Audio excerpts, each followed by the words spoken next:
It's your boy DJ Akademiks, and now I'm reading through the Bobby Shmurda Rowdy Rebel GS9 indictment, and by the way, it's public information because I've seen a bunch of Negroes and uneducated, dumb Negroes online talking about, Bobby Shmurda, if you talk about it, it's no, listen, there's a public indictment, there's a link in the description, get your fucking reading on, man. Educate yourself, because you know why I come on here and I actually give facts, and when I tell you guys don't do this shit on social media, it's because I read through these things and I'm like, how do these niggas actually get caught up in these cases? I read it and it tells you exactly how the police caught him. Now, I don't even do fucking crime, but if I was gonna do fucking crime, I will learn from the people before me. Now, a smart person learns from their own mistake. Wise person learns from the mistake of others. I don't even do fucking crime. However, I still want to know, how the fuck are these niggas getting caught?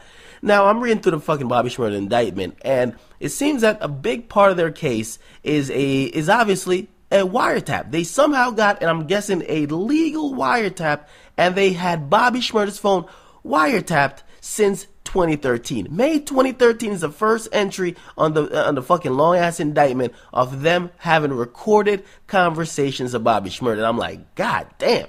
Imagine your phone was tapped before you was even a celebrity. You then turn a celebrity later. Your phone's still fucking tapped. That means somebody is dedicating their time, their hard-earned effort to sit there and decode whatever fucking hieroglyphics, what type of codes you're trying to use to your friends, what type of fucking ebonics, writing it down, typing it away, preparing to get you in court later. This is some wire shit. The reason why I even talk about the wire that much is that it was pretty much a chess game between the criminals versus the fucking police. It's just what it was. And the thing is, there were some characters who were smart enough to get around it. Some characters got out before it got hot. And some people just got arrested or killed. You gotta learn from other people's mistakes, and also, you gotta use your fucking brain. Now, as I said, Bobby Shmurda, his phone was wiretapped. I mean, I didn't even know police used wiretaps in 2014. I thought they only used a search box on Instagram and Twitter, and just look through niggas' mentions, because that's where niggas is kind of admitting to crimes. Niggas is posting on murder weapons on Instagram, admitting to where they were at, talking shit to other people, saying, yeah, I caught you lacking, and they just admit to shit. So really, even wiretapping people, that's some old school policing. You don't need to tap niggas' phones. Niggas usually just tell you what they're doing on social media.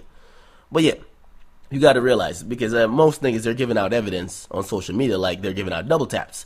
And they even have Bobby Shmurda in this indictment admitting and bragging about shooting individuals of rival gangs, even as late as June of this year. They got him last year admitting something about being in a shootout, and also June of this year, he's admitting that he shot somebody. I'm like, oh shit, this is kind of deep, man.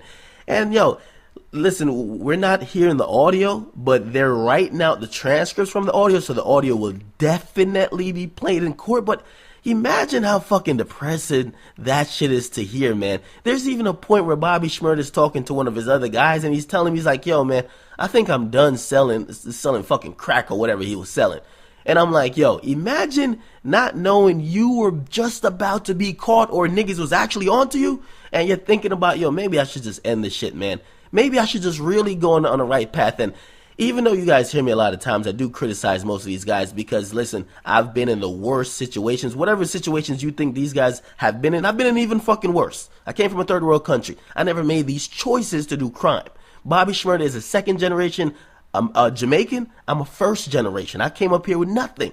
So when you're making choices, like most of these choices are conscious. No matter how you want to blame it, oh, it's the socio-economic situation he was placed in, that's why this happened. No, these are choices made by men. And even though they're young men, listen, I'm the same age as these guys. We make different choices. Our lives ends up differently.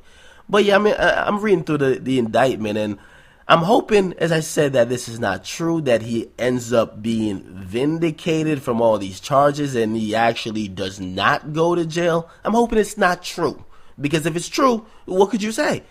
But yeah, like, there's audio or him admitting he wants to stop doing fucking drugs.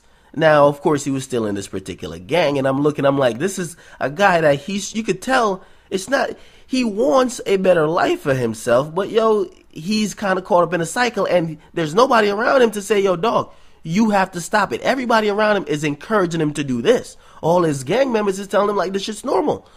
Now, it even showed, man, like, and I was even looking, I'm looking, I'm reading, I'm like, is Bobby Shmurda, was he losing or was he even on some fucking drugs? It shows that his other gang members was talking about him and talking about him kind of losing a little bit because allegedly they were saying he shot at his own fucking brother or something like that, and they were both in the same gang, and I'm like, what the fuck? What the fuck is going on? And what's also crazy is that they have another incident kind of detailed, and it's about Rowdy Rebel. And this is why I think Rowdy Rebel might be fucking cooked. They got an incident where they say it happened in August, and they're saying Rowdy Rebel was involved in a shootout that was caught on surveillance camera. Then he went, because later that night he went to perform at Barclays Center. Bobby Shmurda wasn't there, just him and like the rest of the guys. And he wore the same fucking clothes.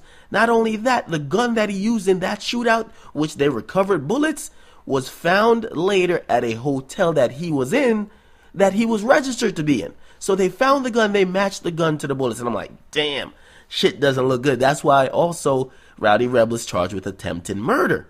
And I'm like, damn, man, this shit's crazy because these guys, I didn't know, well, number one, I told you, I thought these niggas on some Nickelodeon shit. I didn't know they were fresh out the real streets, but now I know.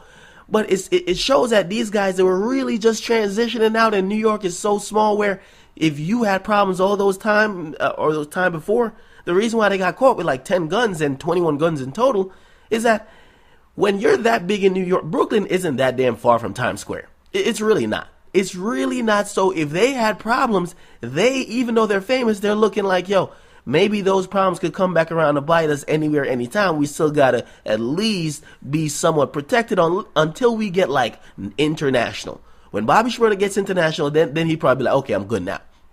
But yeah, it's crazy, man. So I'm reading through the thing, and also it looks like there is a police informant. There's a name that's redacted in the indictment, and it shows that even back in October, Bobby Shmurda was talking to his friends, and he was saying to them, like, he was like, yo, I think somebody's out here snitching. I think one of us is snitching. And now the person that looks like they were snitching in the indictment, their name is blacked out, which I'm like, okay, somebody's definitely cooperating because they're the only name that they're a defendant and also is blacked out. And then you even see reference to that person, and it's a bunch of hers and she's, and Bobby Shmurda says she's snitching, which tells you, well, it kind of just confirms what the modern day poet said, right? The modern day philosopher, right? Breezy. These hoes ain't loyal. And I'm like, damn, man, it doesn't look good at all. Doesn't look good at all. They were tapping his phone from May 2013 all the way up till he got arrested. And I'm telling you, it looks like a situation of Vibes Cartel 2.0. If you know anything about that situation, it kind of looks like it. They decoded every fucking message they were saying that were talking about guns and murders, shootings, suntans.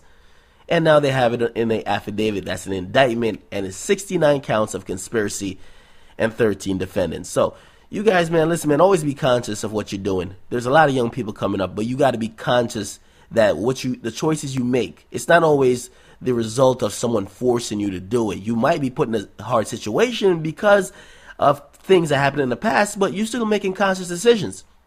You make a decision each and every day.